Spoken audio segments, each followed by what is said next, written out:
can see my own silhouette. I'm getting stronger, step by step. The clock is ticking, but there's no time for regrets. I've been flying from town to town, from London to Taiwan.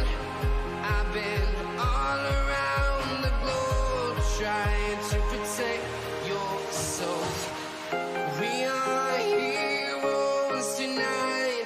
We will fly above the sky. We are heroes tonight. Yeah. We are heroes tonight. We will fly above the sky. We are heroes tonight.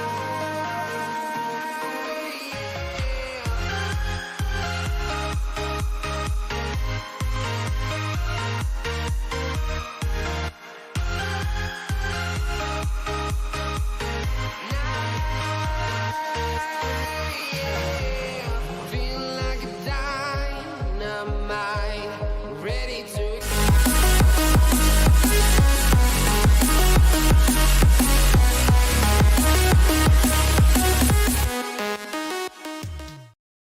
What is up, everyone? Welcome to the FPL Double Game Week 25 transfer plans buy or sell video. My name is Ryan and welcome to the football chat box.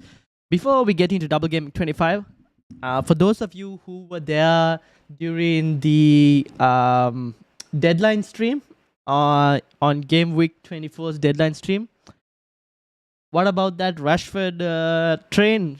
What do we think? I stuck to my guns on the Rashford captaincy and it paid off.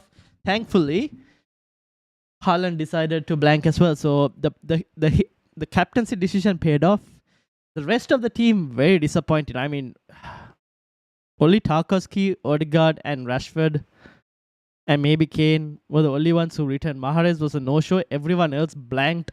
And because of that, it was a tiny green arrow. It wasn't even a great green arrow. Usually, if you go against the captain, you would have got a decent-sized green arrow. But I think just because I went for Rashford captaincy is why I got a green arrow. Otherwise, I would have been on a red arrow. But we did climb ranks from 700k to about 581k. So it is at least a more than 100k rank rise. And Dash, welcome. How are you doing? Captain Rashi, let's go, Dash. Well done. So captaincy worked out, but now we're going to be looking into, this video is mainly to look into double game week 25. So well done to anyone who captained Rashford. If you captained Haaland, it was a bit unlucky. He did have a good opportunity to score. De Bruyne should have got at least one assist. That Laporte header that De Bruyne took the corner from, that should have been a goal. So De Bruyne should have got an assist.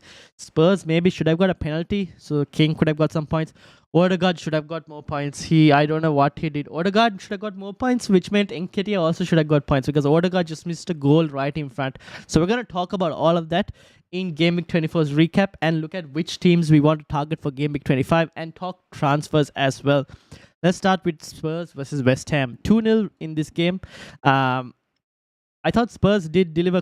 As you can see the graph, if you look at the graph itself, it kind of shows you where the domination was, and I agree with this. Spurs did dominate most of the game. West Ham offered quite little, to be honest. In terms of XG as well, 1.55 against 0.48, kind of shows with the graph as well. One shot on target for West Ham. So West Ham offered absolutely nothing. The problem was, I think, now this is a question we'll have to answer because Kane really didn't. With Richarlison playing, Kane was a bit more deeper, to be honest. Richarlison was the one who got a bit more forward. So that did affect Kane's output as well. So who is selling Kane ahead of Game 25? Let me know, because I am also thinking of selling Kane. I'm thinking of selling Kane. I'm most likely selling Kane in double Game Week 25. So we'll speak about who comes in. But Kane, if you have him, are you getting rid? Let me know. In terms of defenders from Spurs, to be honest, Emerson Royal, yes, he got a goal, but would I get him? No, probably not.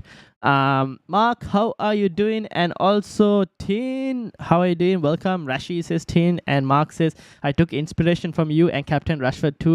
It was tough getting through the City game. Indeed, I didn't even watch that game. I just watched the Arsenal game.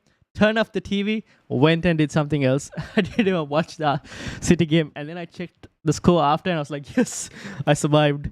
But it paid off, didn't it? It paid off big time. Ruhil, how are you doing? Ruhil should have stayed on the train. Damn the green arrow. Indeed, right? So great to see that people actually, it paid off for some people who actually went for Rashford. So well done to everyone. So going back, right? Spurs. Harry Kane, if you have him, are you getting rid? In terms of players to bring in, I wouldn't look at any of these teams. We need to focus on Double Game Week 25. We're mostly talking about players out, and I think Harry Kane is someone a lot of people are going to sell, and I think you can. Spurs don't really have, to be honest, a good record against Chelsea, if I'm not mistaken. Let me have a look. But then again, having said that, this Chelsea's team is slightly different, as they can't seem to buy themselves a win. Let me see if I can get the Spurs versus Chelsea results. Here we go. Where is this? So let me bring this up for you guys. This is Chelsea versus Spurs in the last few. Most of the time, when who is at home in this specific case? Spurs at home. So Spurs at home lost League Cup, lost again, lost, haven't even scored whenever they've been at home. Draw in 2020 and lost again, didn't score. So they don't really have, they don't really have a great record. Am I looking at, this is a Chelsea? Yes, I'm looking at Chelsea's record against Spurs. So Spurs don't have a great record when it comes to playing Chelsea at home as well. Most of the times they've lost. This is Chelsea's record against Spurs, but if you flip it the other way, you can kind of see. So I think it's a decent time to actually get rid of Kane if you wanted to get in like a Darwin Núñez if you wanted as well. Not a big red arrow for me either. I'm at 2 point. That's not too bad. So if it's not a big red arrow, that's good. That's good. You can kind of easily overcome that. I'm looking at getting Liverpool assets, but I'm not sure how I make my transfers. All right, we'll have a discussion on that as well. We will look into that. So I think Kane could probably be sold. Now, will he score against Chelsea? Possibility, yes, there is a possibility. But I think in terms of Liverpool assets that we might be looking to bring in, someone like, say, Darwin Núñez could be a good option. Now, United versus Leicester. Rashford captaincy, I'm not going to speak too much about it. We saw what happened. In the first 15 to 20 minutes, I thought Leicester were the better team. They were cutting through United's defense. David De Gea managed to make world-class saves to keep Leicester out. So were United lucky to keep a clean sheet? I would say yes, they were. But I guess you kind of have to, after they went through that 20 minutes, United kind of took control. Rashford, obviously, 2 goals. Did I expect 2 goals? I would say I expected 1 goal at least, given his insane form. He's the best player in the league right now in terms of form. So given his form and home record, I expected a goal at least, and he delivered 2, which is not too bad. Bruno, amazing game week. A lot of people will be selling Bruno this week because of the blank, and I understand why. Because you need to try and get in the likes of a Salah, a Saka, Cody Gakpo, and Bruno will have to make way due to that. There's also Luke Shaw. Now, I got rid of Luke Shaw earlier. Unfortunately, way too early because he hauled last week, and then this week he gets 7 points. So Luke Shaw is one player that I regret kind of like getting rid of early. Now, should you get rid of Shaw? I think you kind of depends on your team structure if you should remove Shaw or not. Would you if it was a choice between Shaw and Trippier, I'm more inclined to keep Trippier, mainly because of the fact that there is a possibility that Manchester United get a blank again in game week 28 if they win their FA Cup fixture against West Ham, I believe. So there's a blank. There's 2 blanks in the space of like 4 game weeks. So, and within those 4 game weeks, 1 game is against Liverpool as well. So I think between Shaw and Trippier, I would probably get rid of Shaw because Trippier does play in that possible blank in game week 28 as well. So that's the reason why I would lean more towards removing Shaw than I would be removing Trippier. If you can keep both, then I would try and keep both, but I don't mind removing Shaw. I think a lot of people will do as well, to be honest. So that's basically United. Leicester, I think you can kind of wait. You don't have to rush. Game week 29 would be a good time. They're going to get into a tough run of fixtures at the moment, so I think you can wait on them. Ruhil says, which defender should I transfer in instead of Shah? We'll get to that because I think Everton, our team we'll probably have to talk about, and defensive assets over there. And also, I'll talk about some of the other teams in terms of defensive assets. Mark says, Kane is frustrating because he always seems to return even when Spurs are playing badly. That is true, but it depends on... For me, I kind of need to remove... I'll show you guys my team section, like what I'm thinking about. But I will have to remove Kane to be able to afford Salah. And I want to get Saka as well, which means I have to remove an Arsenal asset as well. So we'll speak about all of that. So let's move into Newcastle versus Liverpool, because this is where we're going to be talking about who to remove, who to bring in. Now, Liverpool, the team at the bottom, as you can see, they did dominate most of the time. The one thing I will say, though, is that after watching... Now, I didn't watch this game because it was way too late here, but I did watch the highlights. After watching the highlights, the extended highlights, there were times when Newcastle... Like, I think it's these spells. I thought Newcastle did play really well against Liverpool when they were down to 10 and had chances to score, which I think they should have done. They had really good chances to score. Now, you could say, I think Liverpool did make changes if I'm not mistaken. With Gakpo, Nunes, I don't know if this is an injury for Nunes or not. We kind of had to wait and see. Henderson, Bajcetic coming off.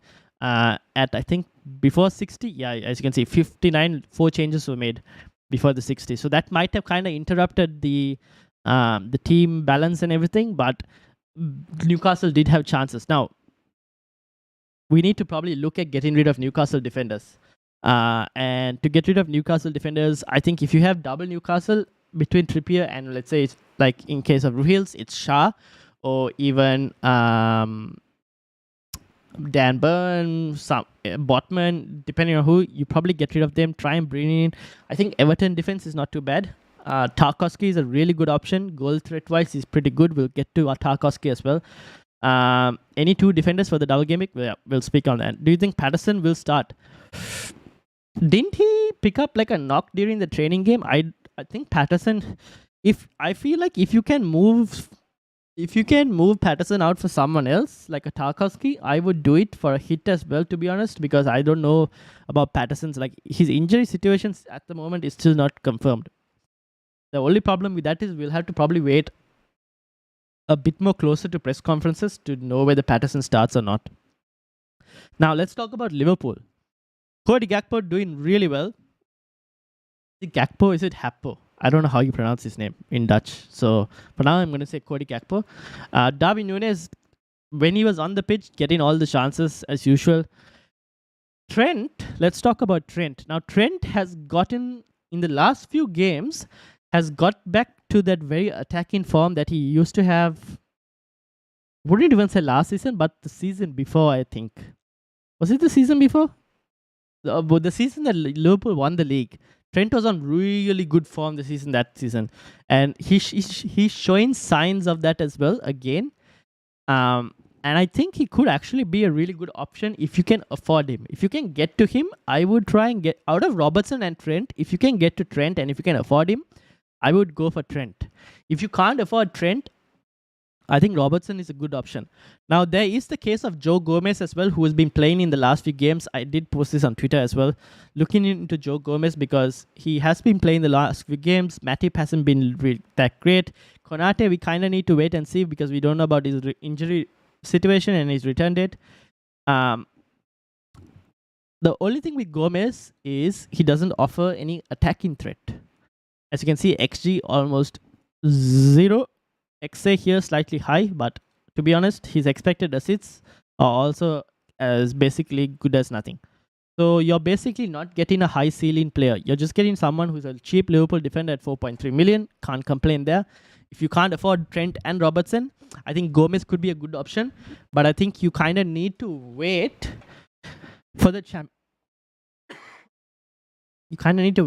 Champions League fixture. because we don't know the status with regards to Konate.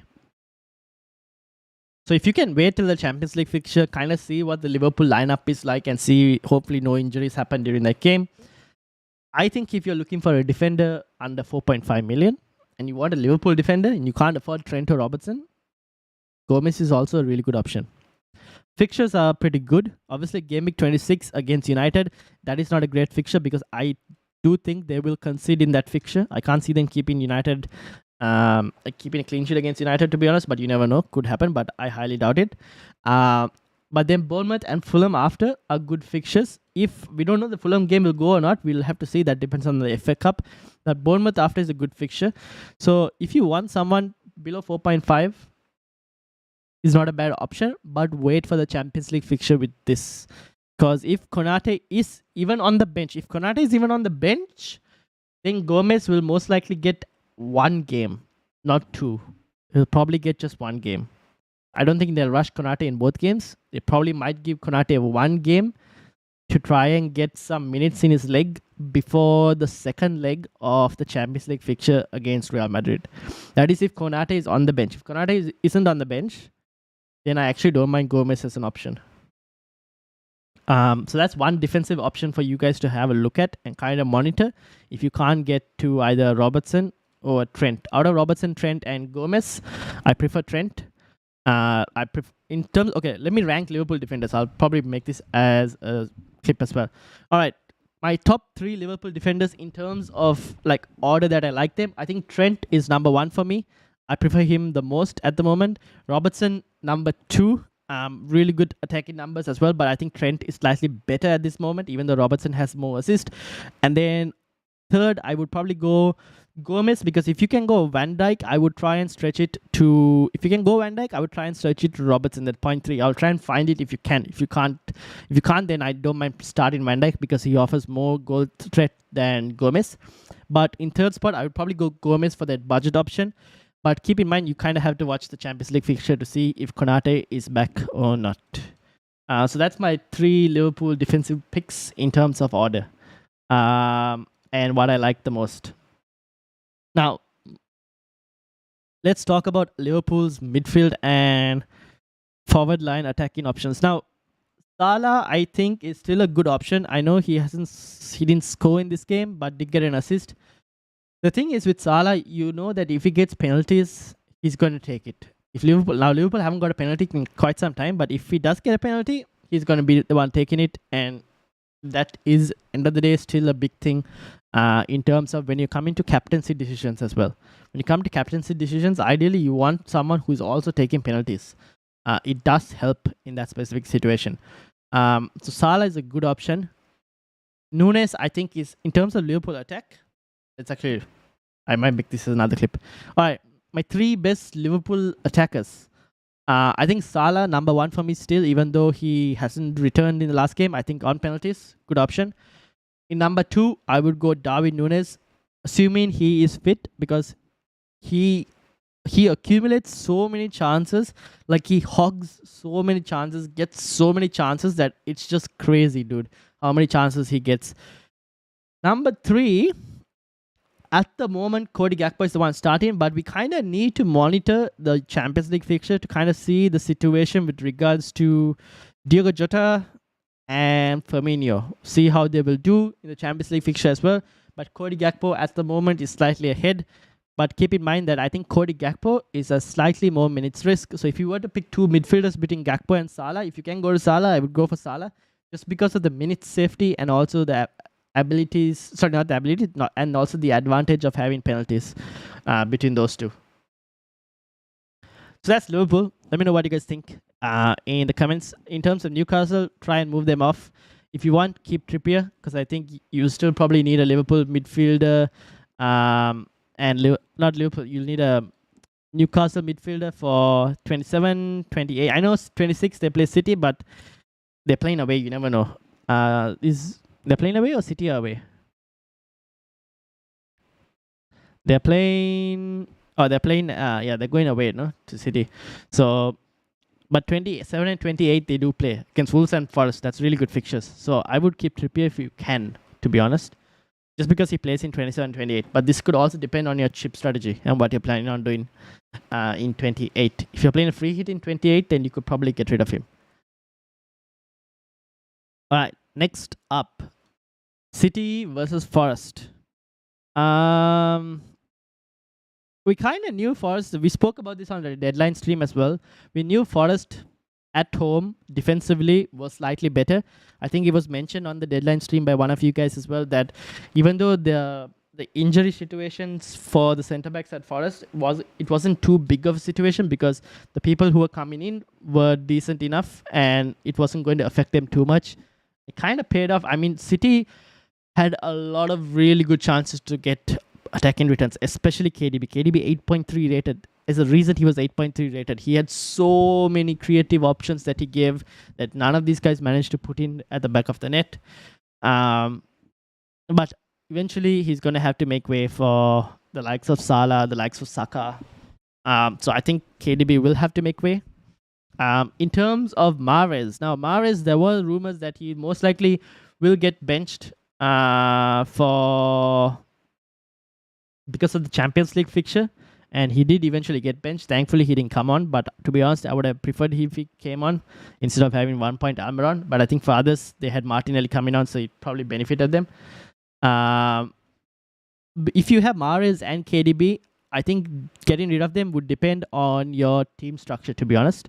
It depends on what your team structure is. I think I will probably end up keeping Mahrez because of how my team goes, and I'll show you what my current moves are going to be at the end of this, once we cover all the fixtures. But I think I might end up keeping Mahrez.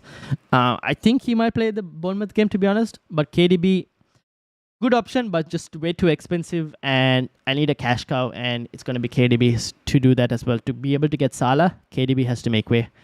Haaland, unlucky day, to be honest. Any other day, he would have come away with at least 1 goal.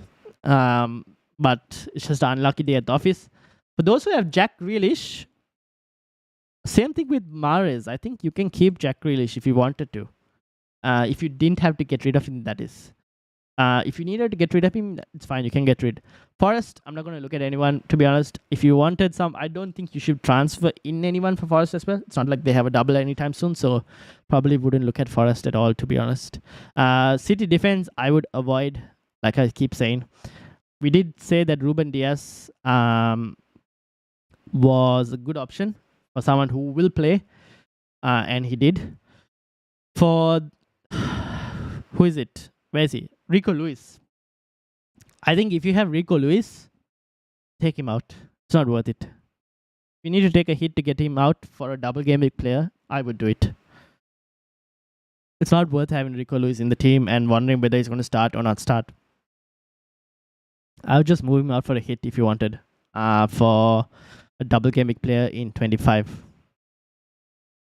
Easy Shark, how are you doing? Last game week sold Almiron and he got 10 points. This week benched Tarkowski for Bueno and changed captaincy from Rashford to Haaland at the very last minute. No. Oh no. Yeah. Damn. I was unlucky. Where's my luck? It's coming, it's coming. Hopefully this game week, right? Hopefully this game week is where the luck is gonna come. Hopefully. Also, guys, if you are new, make sure to hit the like button, hit the subscribe button as well, and tell your friends. Tell your friends to tell a friend to tell a friend about the channel. We're 10 subscribers away from 500. So get your friends to subscribe as well if they play FPL. Alright, let's move into Chelsea versus Southampton. Chelsea, even after 700 million, still can't find a win. Having said that, if you look at this graph in terms of domination,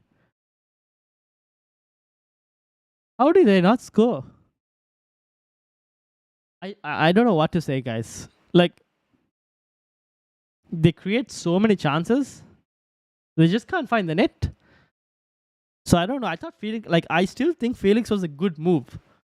And if I had the opportunity to do it, I would have probably still done it against Southampton. And you kind of see with regards to the domination and like how they played. But it just didn't work out, to be honest, for some reason. I don't know what to say with Chelsea. I don't know why there were quite. I mean, to be honest, I don't know why there were too many changes in the Chelsea backline defensively, especially when they don't have a Champions League fixture coming up. So I have no idea why those changes happened. I'm not really sure. Would I get any Chelsea player? Not at the moment. I would probably avoid at this point, to be honest, unless they have a double coming up, which they don't at the moment, at least.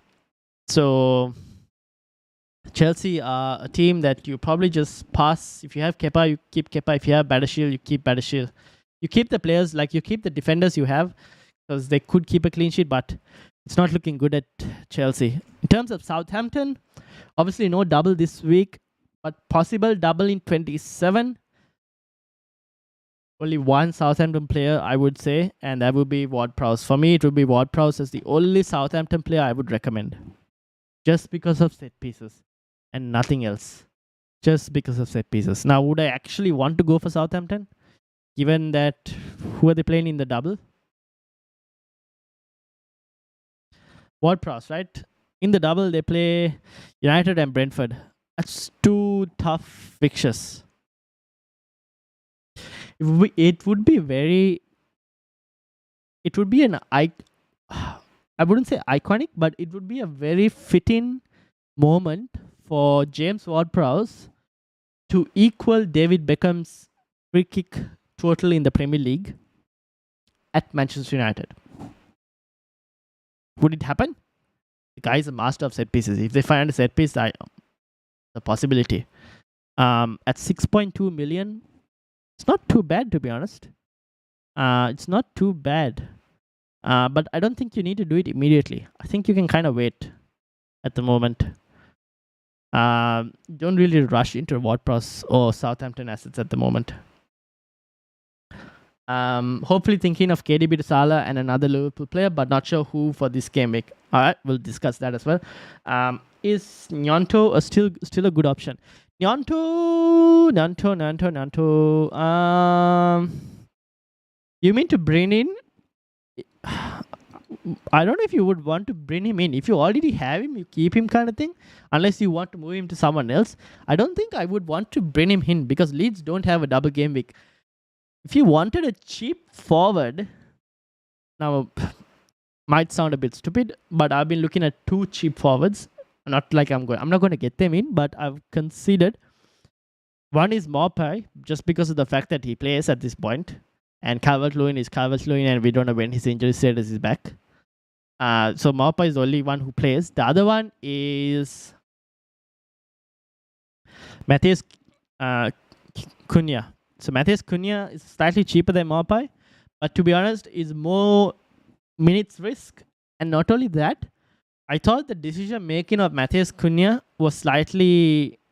There were a few things he did which I kind of went, it's not the best move you could have done. So that's the only thing. He does get a few chances. As you can see, his XG is 0.54 compared to, let's say, Maupay's XG. Maupay also got a pretty good few chances, to be honest. He had 0.5, yeah. So it's not too different between the two. I just think Maupay will have more minutes, as you can see, if Calvert-Lewin is not back. So out of those two forwards, I'll probably go for the Everton one. Even though the fixtures are maybe slightly harder. Maybe Wolves play Fulham and Liverpool, but both of the games are away. Whereas Everton have at least one home game. So I'll probably lean slightly towards the Everton striker. But if you have Gnonto, I don't mind playing him this week. Leeds are playing Southampton. Leeds are at home this week, so that should be some level of advantage. Again, this is another one of those 6-pointer games because it's a relegation battle, basically. So I don't mind starting Gnonto if you had to start him, that is, to be honest. Let's move. Talking about Leeds, Gnonto, is he a good option or not? In terms of domination, as you can see, Everton did play quite a lot in terms of dominating the game. Leeds at the latter end, because Everton were more likely to try and hold out for the 1-0 win. I said this on the deadline stream, and I kind of reiterate it again. Leeds, now Gnonto is a decent option to keep, but the thing with Leeds is they just can't find the back of the net properly at this moment. Bamford is not a great option. He's struggling to try and finish his dinner. Nyonto, we know, has that quality. We saw it against United. The kid has quality, so I don't mind him because of that specific reason.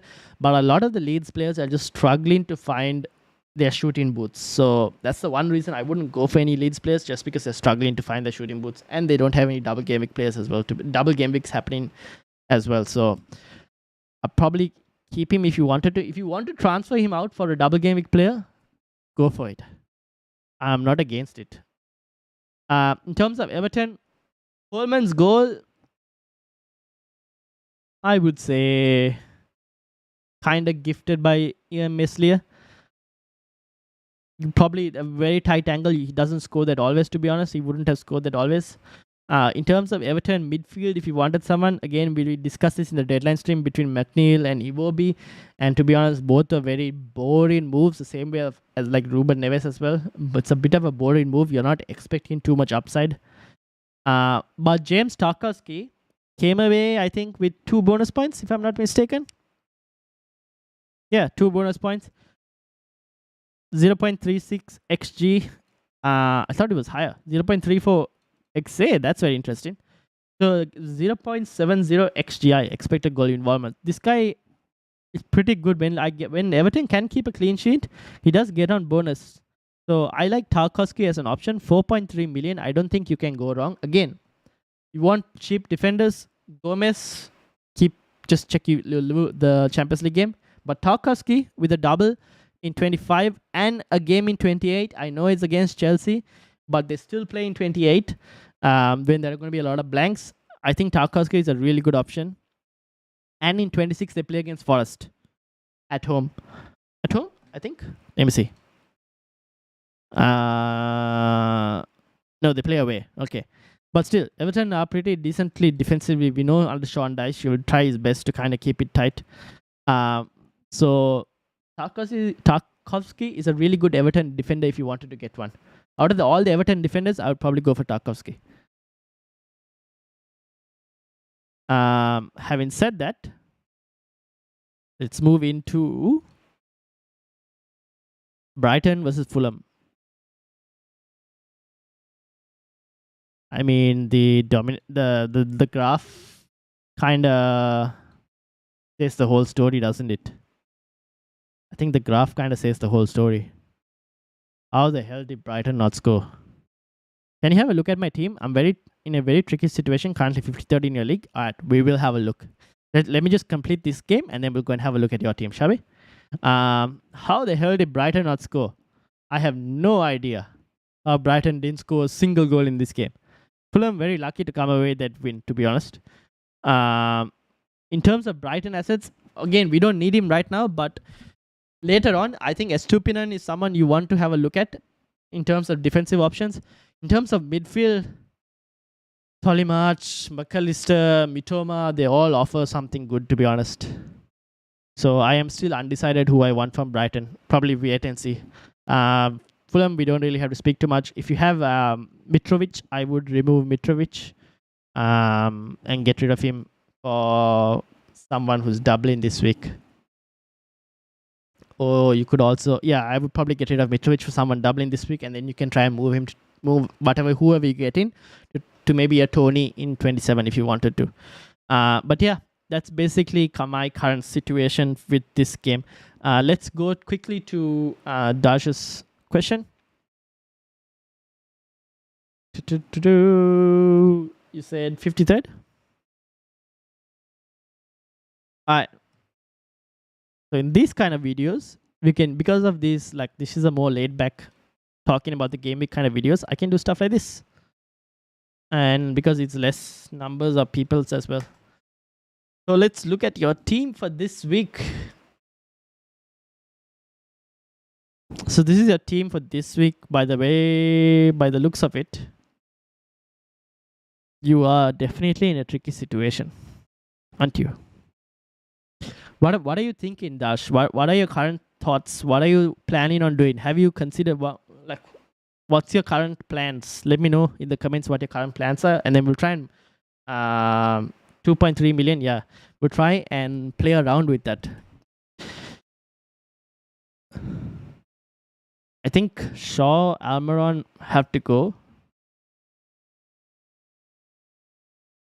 So this would probably be your bench, and then we have to play around with this for now, and then see what we can do. If needed, we might have to even play around with, because Trippier is slightly higher in value, but I would try and play around with Shaw if possible. I wanted Salah or Darwin. You want Salah or Darwin, or do you want both? And do you want anyone else?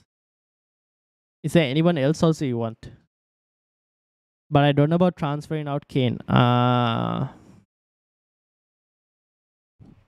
So if you didn't want to transfer out Kane, you can just do KDB to Salah.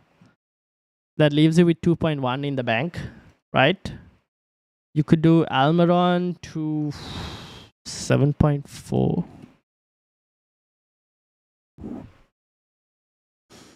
You could do... Can you do Shaw to... damn, you can't do Shaw to Trent, no? 7.3. 0.1 short.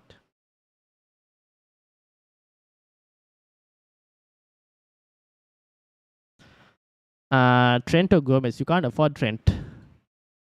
0.1 million short. Unless Trent happens to fall in price, it's a bit hard. But what you could probably do is you could probably go Robertson, maybe. That leaves you with 0.4 to upgrade Almiron to...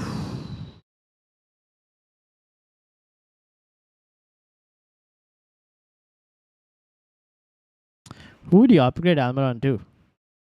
Anyone from Everton? Again, like I said, Everton midfield, I'm not really convinced by anyone, but McNeil is 5.1 and Iwobi is 5.4, so you can go for an Everton midfielder, or you could go for the Wolves midfielder in... Where is it?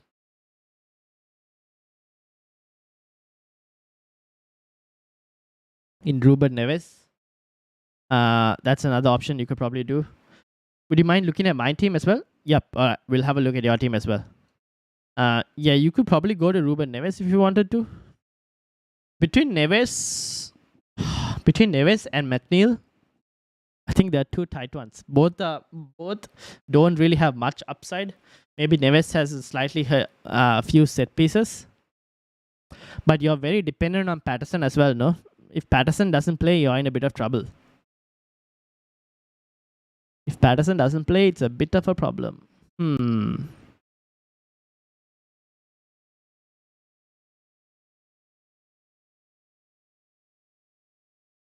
This is if you didn't want to get rid of Kane. So you could do something like this if you didn't want to get rid of Kane. This is a -4. The other option, and I'll actually show you what I'm considering as well, shall I? Now, again, I am slightly because of my rank, I'm willing to take way more risk than I would in usual seasons. But here's what I'm thinking. Let me show you guys what I'm thinking. I'm thinking of a -8 that involves... This will most likely be my bench, right, this week. And a -8 that involves KDB out to Salah. Basically 0 in the bank. Kane out to Darwin. Almiron out to Saka because I really want Saka this week. And because I have too many Arsenal players, it's Ben White out to... Why does this feel... This was working before.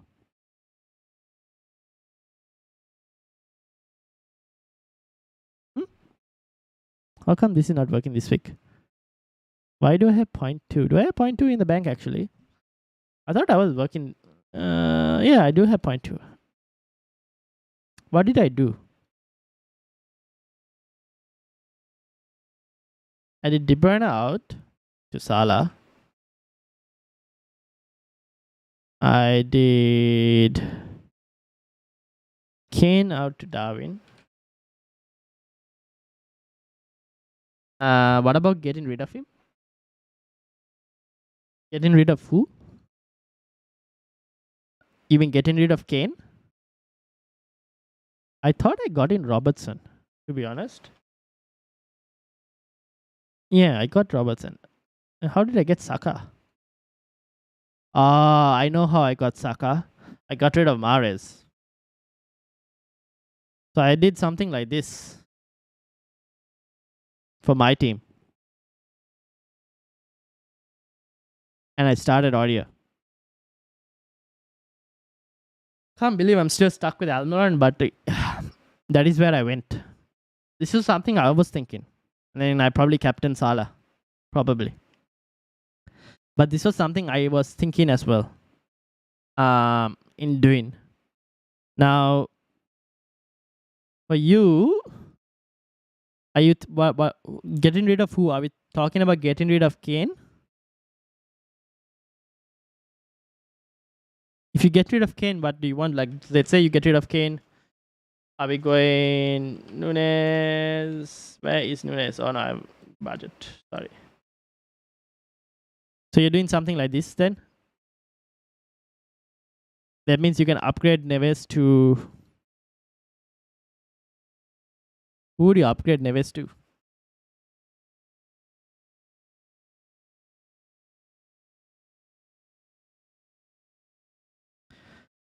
Who would you upgrade Neves to? You could upgrade Neves.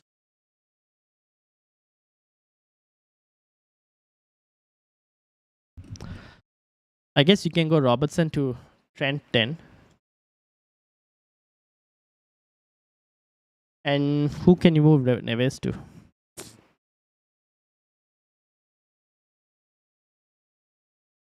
Actually, let's reset your thing. So you could have done Kane to Darwin. Let's say you do Shaw to Trent. Right? You have 3.1 left.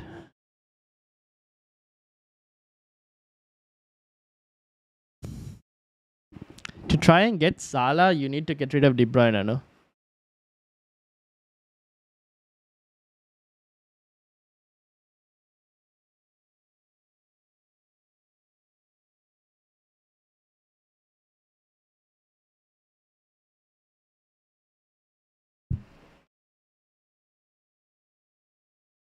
And then who would you get for? I guess. And then -8, yeah. And then it's a -8. And then who would you get though in midfield? Over here. Saka is the player you would probably want, but then you're on triple Ars. You're already on triple Arsenal, and you haven't taken a minor. You getting rid of. Man, it's a tough one. Like if you did this, you would have to bring back Shaw, and then play. But then you don't get 11 players out. Oh, you're on negative 0.9. Okay, it's not possible. Never mind.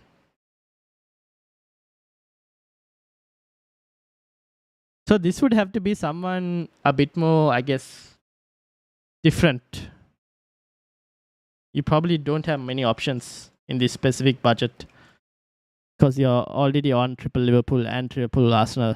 So then you'll probably be looking for a single game week player who ideally could double in 27 as well if you wanted to. You could go for Ward-Prowse if you wanted. Or you could go for...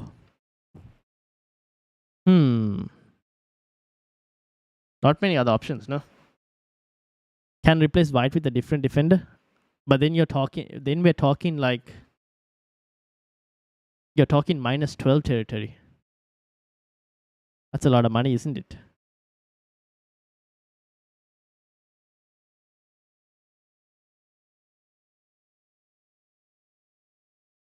Because now you're talking freaking minus. This is -12. I don't think it's worth the -12.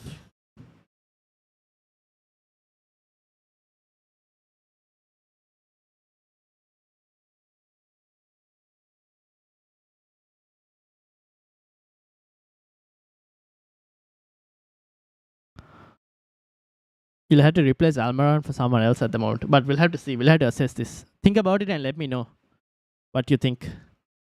Let me know what you think with regards to that. Let's have a look at Easy Shark's team as well. Seamus Coleman, maybe Seamus Coleman. Can you check Twitter? All right, I'll check Twitter as well.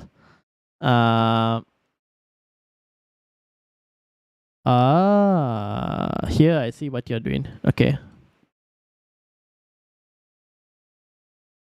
So you can go Tarkowski at 4.3. So this doesn't bring in Salah. That's not too bad, to be honest. I mean, you can still do this.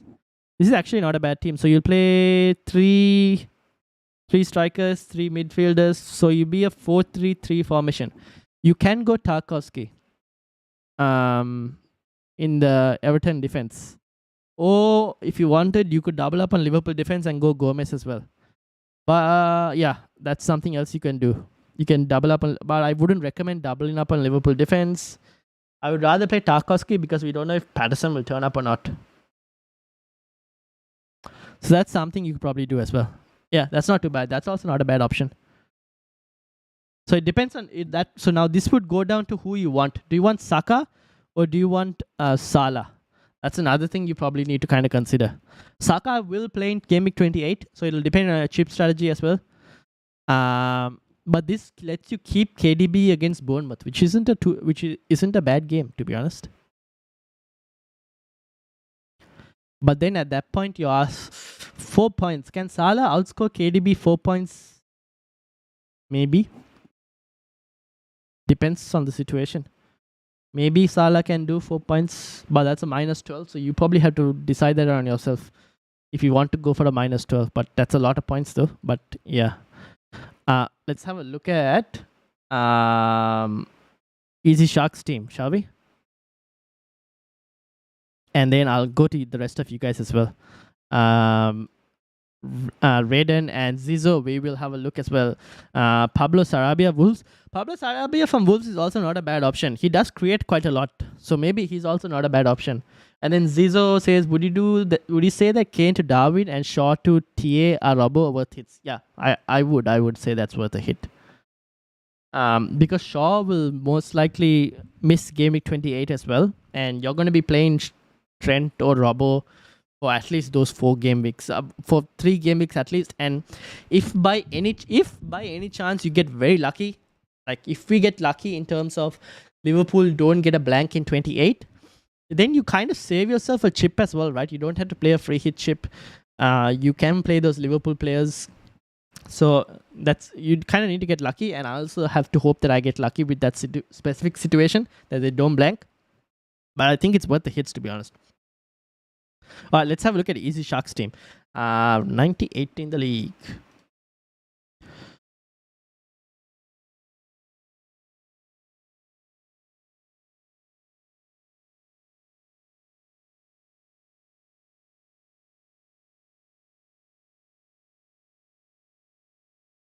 Now I can do this on this video compared to deadline stream, because deadline stream has way more people and a lot more questions. So it's harder to do this on a deadline stream. This one we can do it here because we can kind of spend a bit more time answering this stuff. Getting Salah definitely needs to more than one move, and I definitely want to maximize my Liverpool assets. 0.4 and 2 free transfers. Okay, you want to maximize Liverpool assets, and getting Salah requires more than one.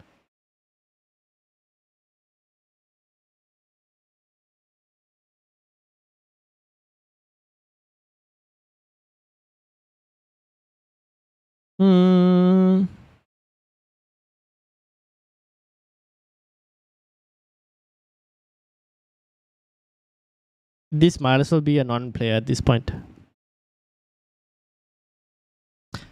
Okay, there are a few ways you can approach this. You can maximize your Liverpool assets via... you can't. Rip. I was hoping you could.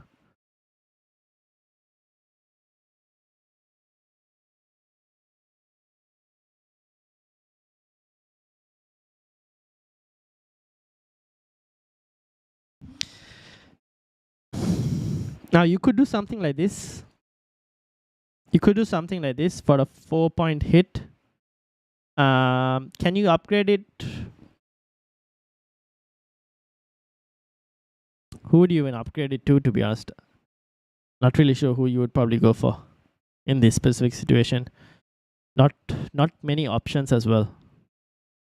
So you could do something like this if you wanted to maximize your Liverpool assets, get Gakpo in. But if you didn't want Gakpo, and let's say you wanted, I'm going to put, no, actually, let's put Ruben Neves for now. Just because I think him and Neves is 5.4, and then Iwobi is also 5.4. So let's just put a 5.4. Can we do something like, no, okay, Darwin is way too expensive, not possible. So you could do something like this if you wanted to, unless you go to Robertson. Oh no, you have to go to Gomez. But and then that will allow you to do something like that. 5.2, damn. I don't mind hits. Pablo Sarabia Wolves. Sarabia is 5.5. Yeah, you can do Sarabia instead of Neves. You could do something like this. Now, this is completely dependent on freaking Gomez and his Champions League situation. But then you have to decide, is Gomez... Do you want... The thing with Gomez is he offers no attacking or defensive threat, right? He offers no attacking or defensive threat. Compared to, say, someone like a Trent or Robertson.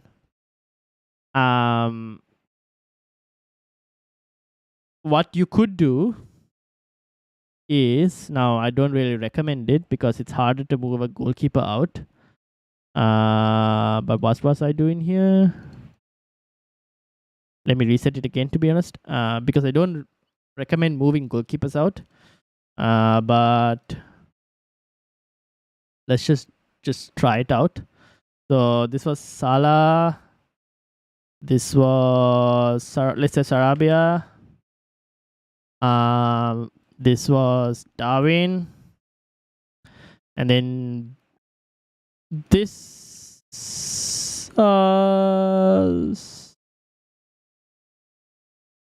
what? Why didn't it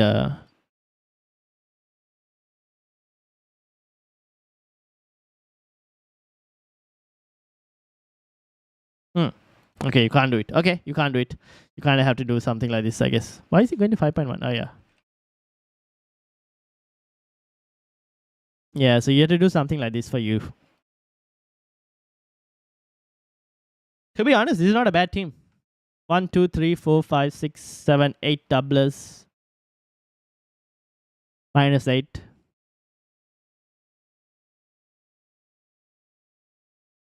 I don't think I'd want Gomez. Fair enough. If you don't want Gomez, then you kind of have to... So if you don't want Gomez, let's try Alex.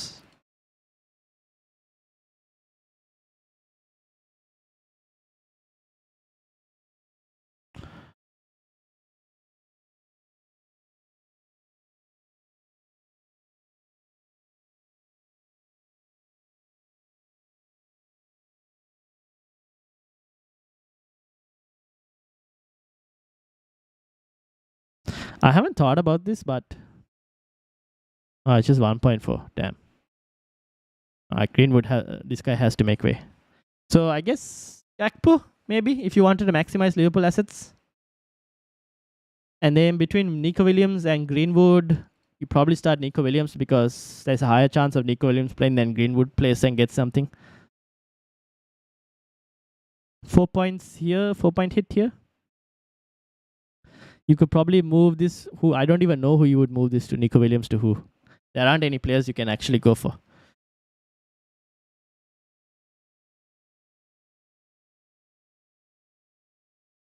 I remember you captain Rashford. Yes, I did. It's very nice to see how interactive these streams are. Definitely going to tune in more. I just joined in a league. Looking forward to compete for tops up. Nice, Zizo. Well done, well done.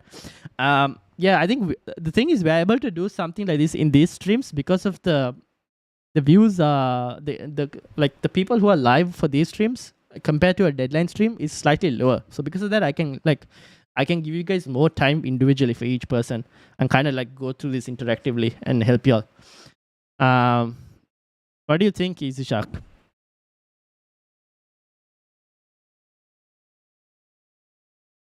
I guess you can go with Gakpo. Or do you want Darwin ahead of Gakpo?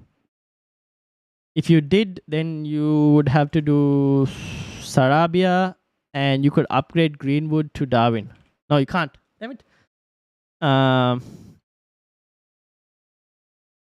You can't get any Liverpool.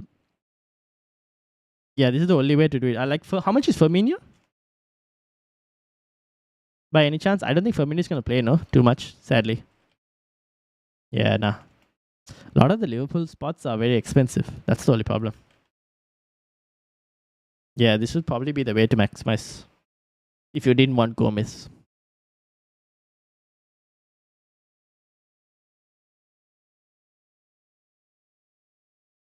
You went for differential and captain Odegaard better than Haaland? Yeah, fair enough. Fair enough. You got points. You could have got more points as well with Odegaard.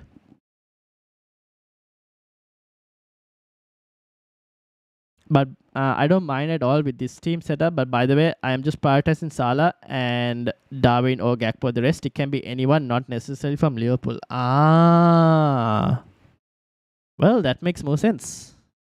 Okay. So, if it is that case... Okay, hold on. Who else can I think of? Double game week player...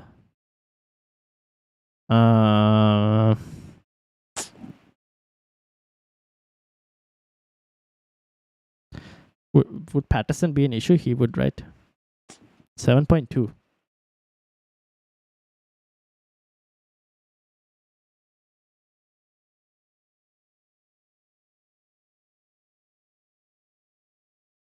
Yeah, you can't get both Gakpo and Darwin.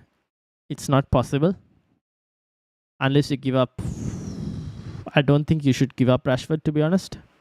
Because I think you should probably use him in all the other games. Even like the bench him for the blanks and yeah. So here I think you play Trent. He's the most high upside defender for the double. Because you can't get Gakpo and Darwin alongside Salah. But because you're prioritizing Salah, he's the first one, and then this would most likely be the team.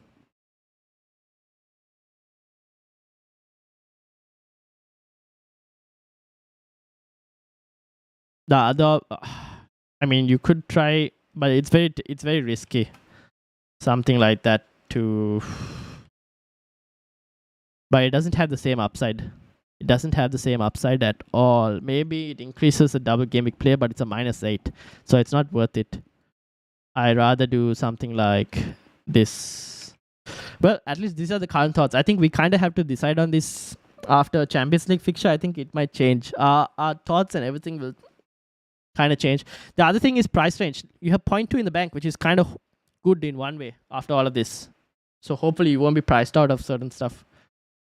But I would recommend everyone to monitor prices. And to monitor prices, I would probably use this site. FPL statistics. You kind of have to say okay for cookies. So what I usually do is I use a incognito website. So I go to incognito so that they can't track you, and then I go to this site and then say okay. But monitor the prices from this guys. So I would do something like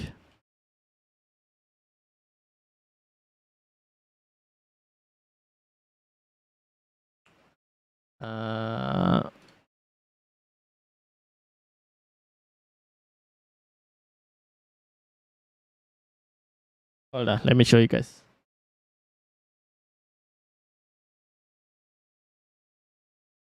Like that. So this is where you track like price changes.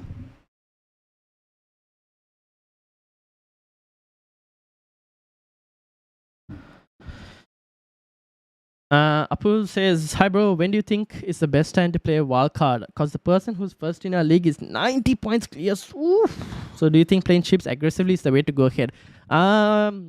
Yes, but this is not the week to play wild card.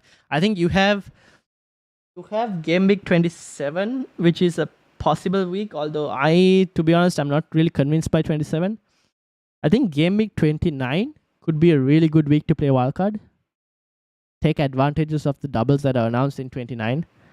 Dead end your team in 28, wildcard in 29 is something I think will be a really good option. To catch up the person who is 90 points clear, that's a lot of points. For that, I think you need to take certain risk in terms of captaincy. If you're going to try and catch up 90 points, you have to be willing to take certain risk in terms of captaincy. But you don't have to risk always. And also when I say risk, take calculated risk. Like this week in terms of captaincy between Rashford and Haaland. And shout out to FPL Matt Day. FPL Matt Day, welcome to the stream as well. FPL Matt Day also, when he did his captaincy predictions, he had Rashford on top of it as well. I think those are calculated risk because those are weeks where you go, Rashford can also return the same amount as Haaland. If not, maybe come close to him. And in those weeks, you take calculated risk. And if you're lucky, you get the rub of the green, you get variance, it goes positive for you. And you get what happened this week. Or take a -4 and decide to balance the squad. Depends on each game week is slightly different. So that'll depend slightly on your team and how you go. I think this team setup is awesome. Can only decide more confidently after the Madrid game. Fair enough. FPL Matt, welcome. How are you doing? Thoughts on playing with 10 men this week? Maybe even 9 men with Saka, Odegaard, White, Tarkowski, Trent, Robbo as doubles. That's not too bad. Who are you benching though, Matt? Are you benching people who you kind of need for 27 and going forward? If that's the case, I don't mind playing with 10 men. 9 men, I don't know. That depends on who you're benching. 10 men, I actually don't mind because when we're looking at all of these, right? We're trying to look at players to bring in. Most of the times when we're trying to this is my possible moves that I'm thinking. I'm still stuck with Almiron on my bench because I look at people that I want to bring in, and I guess I can go Sarabia and get another double gameweek player and play him instead of Warrior. But is it worth a -4? I don't really know. The same way, if you kind of have to decide, maybe it's like playing with 10 instead of taking a -4 hit might not be a bad option. So 10 men isn't a bad option. 9 men, then you kind of have to definitely make sure that the people you're benching are worth it. Rashford is just as good at home, indeed. Should probably hold on to free hit and wildcard if you can. More double game weeks will emerge. -4 and -8 isn't too bad. Exactly, yeah, I would agree as well because I think if you can hold on to your free hit and wildcard chip, I don't think you should use it this week, those chips. And it kind of shows with the votes as well that people have voted, like only 7% on wildcard. I think you hold on your chip as much as possible. I think there are other weeks where you could use those chips to the maximum. And if a chip is played correctly, it could give you at least 20 points over the rest of your people in the mini league if it's played correctly. But yeah, One Season Wonder FC is a really nice team name. My team is called Second Season Wonder. I think this is a Easy Sharks team. One Season Wonder. That's my team name. I'm just putting my channel name. Benching Tony, March, Shaw, Rashford. See, out of that, Matt, Tony, March, Rashford. So that would bring you to 10 players, right? Out of that, if it means if you bench Shaw and get into 10 players, it's not a bad thing. But I think you can also get away with taking Shaw out for a Liverpool defender this week. Now, I do agree. I would want, for me personally, I would want Shaw back as soon as possible. The only reason I can kind of recommend moving Shaw out is because there is a possibility that United blank in 28 as well. And because of that one reason, I'm like, there are 2 blanks in the space of 4 game weeks, and within those 4 game weeks, you also have the Liverpool game. So I'm like, okay, I don't know how big the returns will be in the space of those 4 game weeks, but after 29, then I would want Shaw back as soon as possible. Same thing with Bruno. I think Bruno also is looking better and better. The more United are attacking, Bruno seems to be the one who's creating a lot. So I don't mind moving Shaw out. Maybe keep Trippier over Shaw. Yeah, I would probably keep Trippier over Shaw because United. Let me bring this up. Where is it? I think it's Ben Krellin's Twitter. Let me bring it up because the Newcastle United do play in game week 28. So let's bring this up, right? All right. Ben Krellin's Twitter, very helpful for predicting all of this stuff. So we're in 25. You guys can't see this thing. So let me actually get something else for you guys. Hold on. I wonder if you guys can get this. How do I show this for y'all?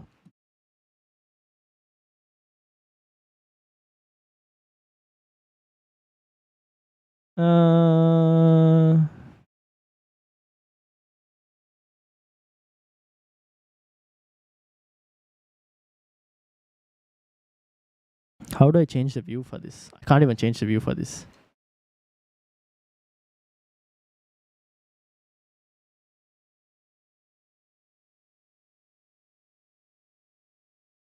Nope, that's not good. Anyways, I will try and explain this. Actually, I'll just get his other picture. Might be easier to explain and showcase as well. I can find it. That is. All right, this kind of helps, I guess. So Newcastle, 25 blank, obviously. 26 City, tough game. What to do? It is what it is. 27 they play against Wolves, good game. 28 they are one of the few teams that have a game in 28 against Forest. So this is why I kind of advise keeping Trippier over Shaw. Shaw, on the other hand, United blank this week. 26 Liverpool, 27 Southampton, really good game. But then 28 very likely to blank because of FA Cup. Now this is, I think, United play in the FA Cup. They play West Ham. Where did that go? So Manchester United play West Ham in the FA Cup, and Brighton plays Stoke City in the FA Cup. So if either one of those teams win, game week 28, which is here, game week 28, that fixture is a blank. So there's a high percentage chance that fixture is a blank. Which is why I'm like, if you look at this 4 game weeks, now 29 could be a double game week for Manchester United. So you definitely want United back in 29 immediately. So yeah, I think it depends on team structure and whatnot. But I think 29 you bring them back in. 28 looks likely to be a blank. So that's the current thinking between Shaw versus Trippier.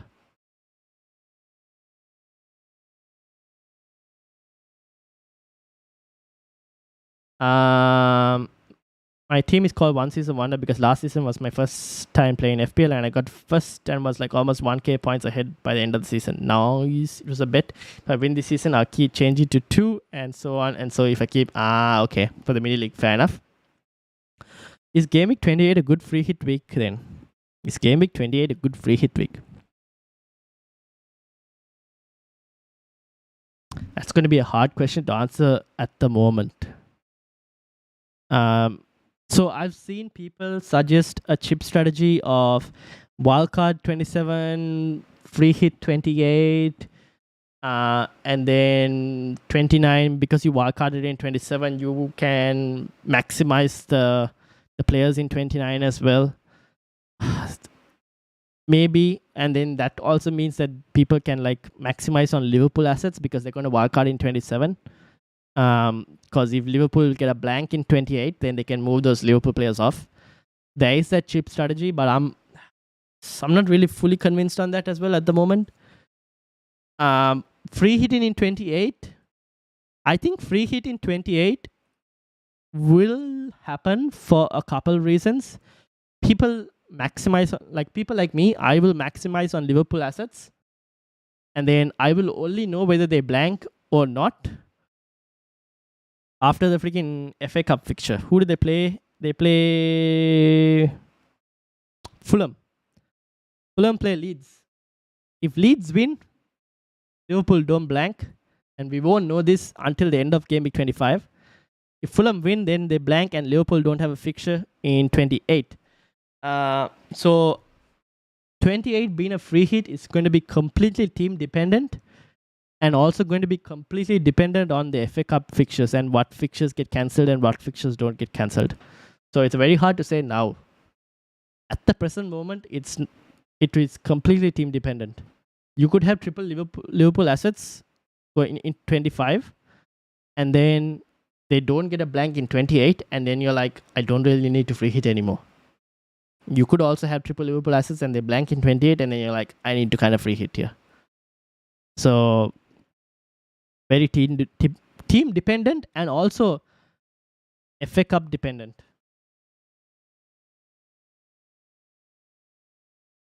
Uh, 500 points ahead, I might be.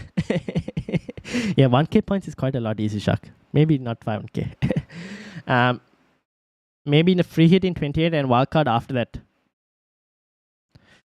I mean, if you're going to wildcard after, what you could do is you could dead end your team. You don't have to free hit, but you could dead end your team in 28. Basically, move out anyone who's blank in, and then wildcard in 29. Now, that is not a bad thought. That is something I've also been considering. Like dead end in 28 and wildcard in 29. The only problem is I can't really commit to that until I know what happens in the FA Cup. So that's another possibility. So for me personally, I have been considering a wildcard in 29, or my next wildcard would be in game week, I think 33, game week 33. Game week 33 after the blanks in 32. Keep in mind, I think free hit, you're going to use your free hit either in 28 or you're going to need it in 32. And 32 looks like 32 could also be a pretty big blank. So you're going to need your free hit in one of those weeks, or you're going to end up in situations where 28 you get the rub of the green and Liverpool don't blank and you don't have to play a free hit.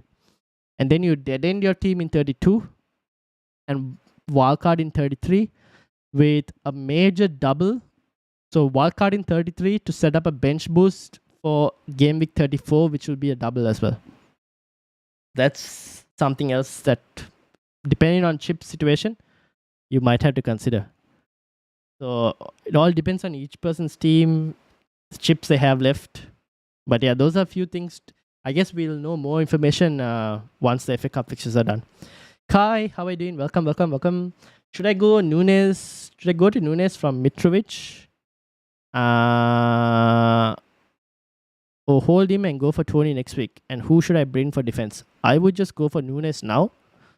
From Mitrovic.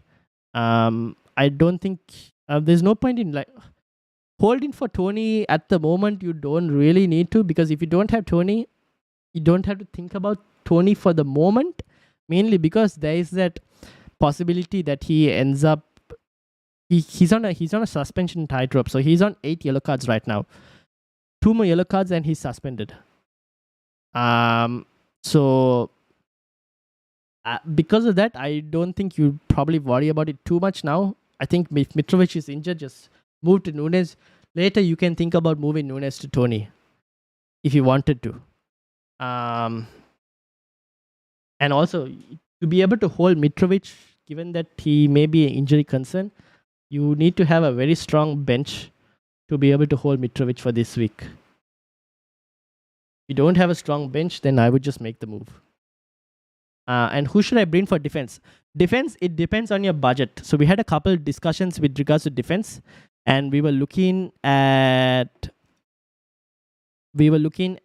Tarkowski for defense. If you wanted Everton defender, plays in 28 as well. I know it's Chelsea, it's a tough fixture, but to be honest, given how Chelsea are playing right now, you never know, this could actually be a nil-all game possible. So Tarkowski was one. The other, if you're looking for defenders under 4.5, there is only, you would usually say that defenders have a low, like fullbacks have pretty much a decently high ceiling.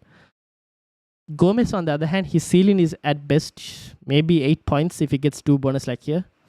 But most of the times, his ceiling is going to be 6 points. He offers absolutely no goal threat because he doesn't go up for set pieces. He's the one who stays back. I know this because I owned him before and I watched Liverpool games when I was owning him, and he doesn't go up for set pieces. It's Van Dijk or Matip or Konate, though they are the ones who go up for set pieces. So he doesn't have any goal threat because of that. I mean, 0.44 is an anomaly over here. Usually, no assist threat as well. So he offers almost no attacking threat. But if you wanted a cheap Liverpool defender, he is a decent option. Only thing I would say is wait for the Champions League fixture to see if Konate is back or not. That's the one thing I would say. We kind of need to wait and see with regards to Konate. So maybe if you can wait for the Champions League fixture, see how the Liverpool versus Madrid game goes, and then you can probably make a move on this if you wanted to. That's for budget. If you can afford slightly higher, then I do like Robertson or Trent. I like Trent slightly more than Robertson at the moment because Trent is showing like the form that he used to show when Liverpool won the league. So looking very attacking. Keep in mind, having said this, Newcastle did have really good opportunities when they went down 10-man even against Liverpool, so that there were times that Liverpool were exposed. So you don't have to worry too much maybe because Wolves and Palace aren't as good attacking wise. Having said that, they did score 3. Wolves did score 3. I'm completely aware of that. Completely aware of that. But a better team would have scored goals against the Liverpool team based on how open they were defensively. But they did make 4 changes before 60, so maybe that kind of upsetted the formation. Gomez is very monotoned defender. Yeah. And Matt says, thanks, very helpful. All good, Matt. So yeah, that's basically it. Let's kind of wrap it up with the final few fixtures. We spoke about Brighton. Wolves, Bournemouth. Again, how the hell, just like the Brighton Fulham, look at that domination. How the hell did Wolves not score anything here? I have no idea. Wolves should have got something in this game. Bueno did play, but again got subbed as usual for Ent-Nouri just after the 60 in this case. Does he play both games in the double? I don't really know, to be honest. I think he might just play one game. And Ent-Nouri might play the other. But would I take a hit to get him out? Probably not. If you are looking for a Wolves defender to bring in, Kilman is a cheaper option. Craig Dawson is the more expensive but bit higher goal threat option. In terms of attacking options for Wolves, keep in mind Neves is the more minutes consistent, but Sarabia is a good quality player as well. And when I was watching the highlights, he did offer quite a lot of creative options, so he's not a bad option as well. Matthias Cunha, to be honest, I thought his decision making for certain situations was poor. So not really fully convinced by him. But if you wanted a cheap budget forward, it's not a bad option. Just it's a boring move. Don't expect too much. Bournemouth, nothing really to say. No doubles, so not focusing on them. Brentford, Crystal Palace.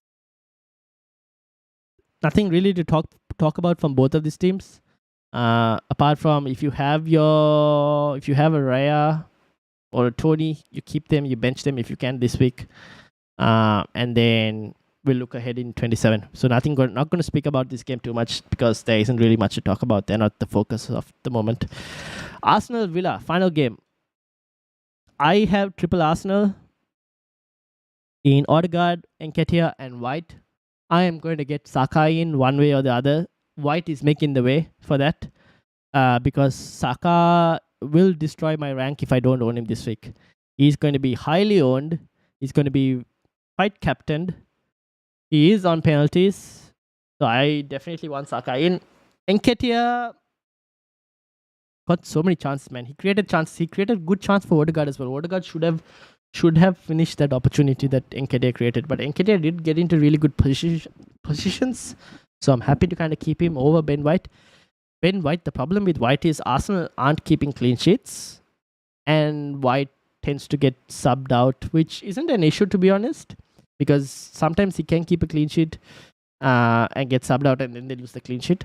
The only problem is Arsenal as a whole aren't keeping clean sheets. And if I had to pick between Nketiah and White, because I wanted to get Saka in, I'm leaning more towards Nketiah because Nketiah has the highest ceiling compared to Ben White. That's the one reason. But yeah, apart from that, Villa bottled it. That's all I can say about the Villa game. They bottled it. They didn't really create much as well. I kind of expect this domination from Arsenal, especially when they're trying to win the game.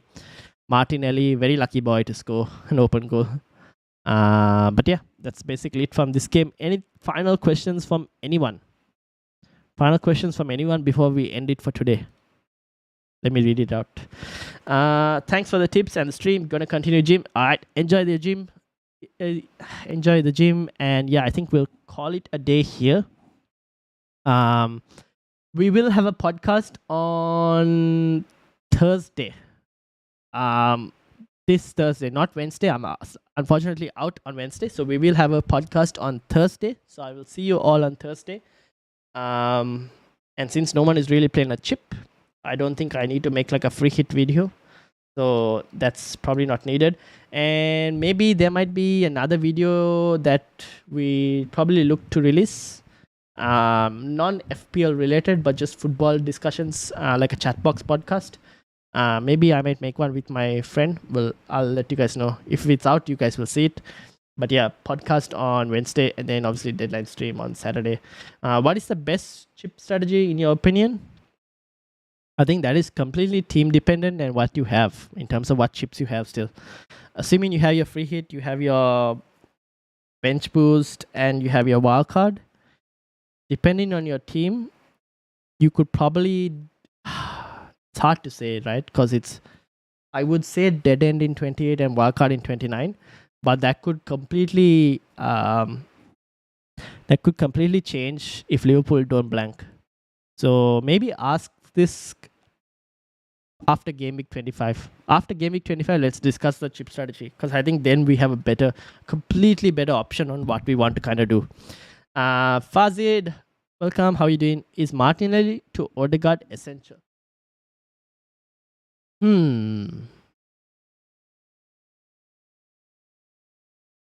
Is it essential? I don't think it's essential. I think Saka is essential. If you don't have Saka, I would say Saka is essential. Martinelli to Odegaard, is it worth a hit?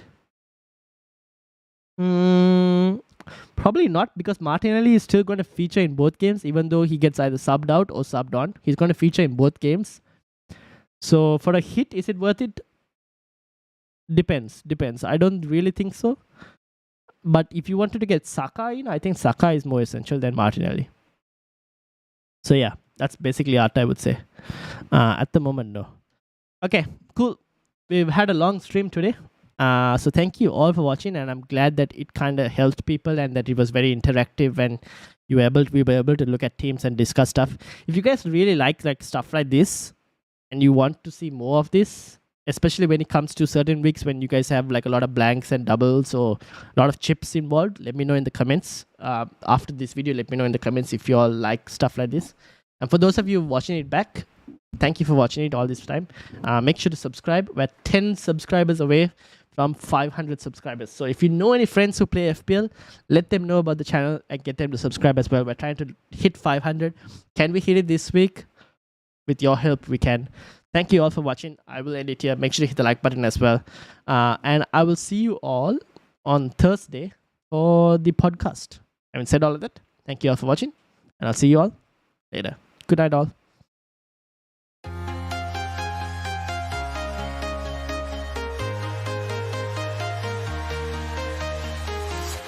I'm walking alone, the streets are empty.